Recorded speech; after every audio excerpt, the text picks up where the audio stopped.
bittasi do'zaxga tushib qolibdi-da. Bir yengilligi bor ekan, qaysi qozonda qaynashingni o'zing tanla deyishdi. Unda borsa bittasi hali qozon qaynab yotganimiz shu ustiga og'ir tosh botirib, ustiga toshlar qo'yib qo'yilganmish. Bu yerda kimlar bor debdi. Ya debdi, bu yerda yahudiylar bor debdi. Nimaga buncha tosh bosib qo'ygansizlar boshqa? Debdi, bu yerga ehtiyot bo'lib qarash kerak deyishdi. Bittasi chiqsa bo'ldi debdi. Qolgan tortoq tushib ketadi debdi. Ikkinchisi borsa qozon qaynab yotibdi, yarim ochiq ekan. Bu yerda kimlar bor? Bu yerda ruslar debdi. Qochib ketmaydim, chiqib ketmaydim desa, sanchiqni bir-biriga tashlab yotaveradilar debdi. Uchinchisi borsa, uchinchi qozonning usti tamoman ochiq emish. Qozonda hali chuqurligi buncha baland emasmish.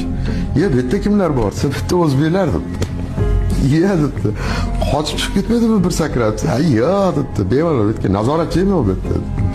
Nimaga desa, bittasi chiqaman desa, 10tasi oyog'idan tortadi.